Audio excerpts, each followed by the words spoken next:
Hola, ¿qué tal? Mi nombre es Marco Alonso Villafaña Espinosa, alumno del UVEG, con número de matrícula 20004556. Me encuentro cursando la licenciatura en Derecho. En este caso, me encuentro dándole cumplimiento al reto número 6, litigio estratégico, del módulo Juicios de Amparo 2. Como asesora cuento con la doctora Nelly Huerta Fernández y me encuentro analizando o dándole cumplimiento en este caso al caso 2 o al punto número 2 a revisar como litigio estratégico en el uso de la información pública. Bien, nada más contamos con 10 minutos. Me piden una introducción, la cual voy a leer, y después solo leer unos pequeños párrafos de algunos artículos con respecto a lo que es el acceso a la información, y trataré de enlazarlo con lo que es el litigio estratégico, o cómo se complementaría lo que es el acceso a la información con lo que es el litigio estratégico, ¿no? Dice: el litigio estratégico, conocido también como litigio paradigmático, litigio de interés público o de las causas justas, el común denominador de los conceptos está referido a sus efectos. El efecto de un litigio estratégico es el impacto que rebasa los intereses personales de las partes. Los intereses individuales o de los clientes representados se ven superados por el interés de la sociedad.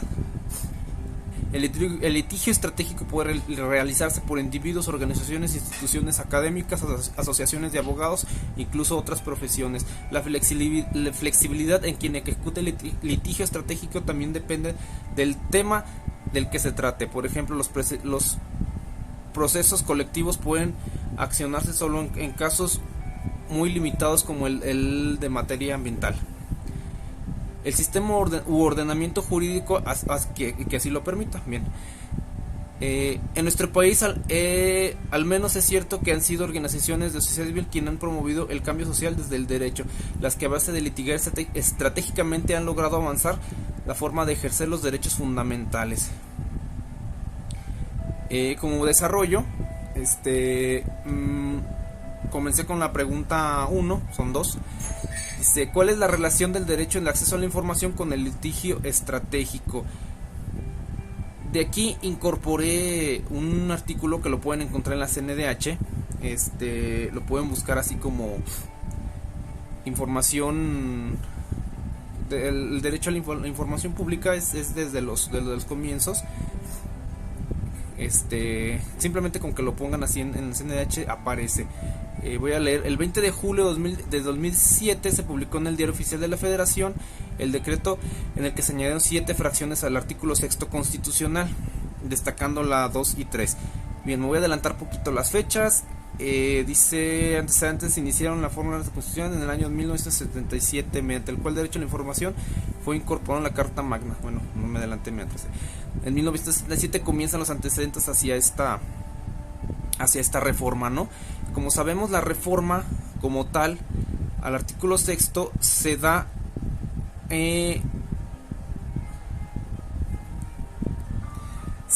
hasta el 2002, ya como tal, como una ley, la Ley Federal de Transparencia y de Acceso a la Información Pública, el IFAI, y luego ya lo que sería el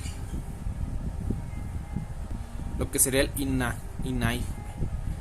Dice en el artículo el artículo 6 señala: el derecho a la información será garantizado por el Estado. Situaciones que antes no ocurrían, donde, entrelazando lo que fue la introducción,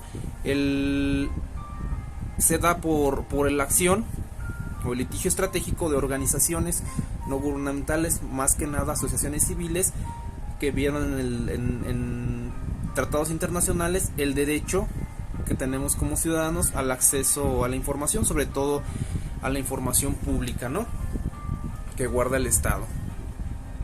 Evidentemente hay ciertos límites, como vamos a ver en el siguiente ejemplo.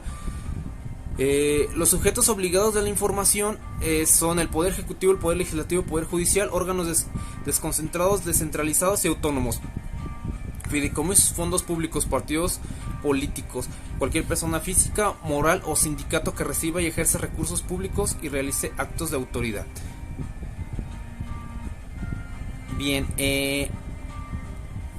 para dar contestación a la pregunta número 2, más bien no es en tanto una pregunta, dice que identifiquemos un caso práctico en el que se haya hecho uso del litigio estratégico y del acceso a la información.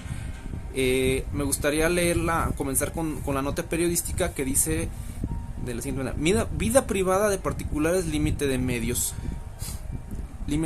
perdón, a medios de comunicación. En este caso voy a tomar como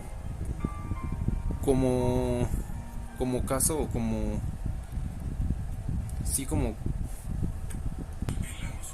caso práctico el siguiente. En el estado de Guanajuato, más específicamente en la capital, se da lo siguiente: una juez local sentencia ataques personales del empresario de la televisión local Jorge Rodríguez en contra del activista Roberto Saucedo. Dice la juez que constituyen un daño moral y ordena el resarcimiento. Bien, ¿a qué va todo esto? En el 2020, una demanda hecha por el licenciado, creo que es también maestro, si no más me equivoco, Saucedo Pimentel, en contra del periodista, dice el que es periodista y dueño de medios de comunicación local. Lo demanda por excesos y mentiras que él en su litigio, porque se ha estado quitando de internet.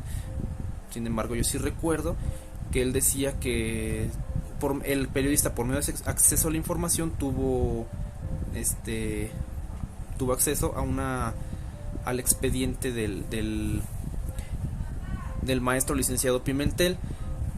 Algo así argumenté, no estoy muy seguro. Se fue más sobre el maestro Pimentel se fue más sobre lo que fue la receta médica y su expediente clínico, pero también llegó a decir que el maestro Pimentel tenía antecedentes de violencia y cosas así, y que él, por medio de acceso a la información, el derecho de acceso a la información, tuvo acceso a un expediente del activista. Se justifica con su derecho a poder acceder a la información, ¿no? ¿Por qué es relevante? Nos dice en la nota, estoy totalmente de acuerdo. ¿Por qué es relevante las sentencias? Porque es contra un periodista, contra un empresario de medios de comunicación, y abona que reafirman que el derecho a la información y el derecho a la libertad de expresión es un derecho humano consagrado en la Constitución y en tratados internacionales, pero que no es absoluto, es lo que nos referimos. Tiene límites, y los límites son precisamente el ataque a la vida privada de las personas, cuando esta no es un asunto de interés público, por tratarse de particulares que no son servidores o personajes públicos. Es la primicia del derecho al acceso a la información, ¿no? Que como ciudadanos se buscó en un litigio estratégico poder tener ese acceso a la información pública. Como bien nos dice la ley, los límites que nos marca es para ciertas entidades públicas, algunos organismos descentralizados, pero que tienen acceso a entradas de dinero de orden público, y el ciudadano tiene el derecho de preguntar, ¿no? No así para particulares, no así para activistas, y no así para hacer mal uso de esa información. Tanto así que en la información, en cuanto a seguridad, también tiene ciertos límites. No porque cualquier persona quiera saber, un ejemplo, cuántos policías o elementos vigilan la ciudad de X cada noche, y los horarios y patrullajes, y no porque sean públicos se van a vertir o se le va a dar a cualquier persona, ¿no? Evidentemente hay información muy delicada. Eso creo que se entiende. Ahí debe de haber una coherencia, como dice la ley, en de lo que es la libertad, ¿no? No se debe de empezar a abusar. Es de ahí que para mí es importante esta sentencia donde un medio o alguien que se sirve de los medios de comunicación para brindar información, pues es evidente que un juez da la razón de que abusa, ¿no?, de esta libertad que se dice tener. Y fue hace poco, entonces me gustó y quise ponerlo por si gustan buscar más información. Es demasiada para ponerla en 10 minutos, y me gustaría que la revisaran en cuanto a lo que es el acceso a la información. De mi parte sería todo, les agradezco la atención y hasta luego.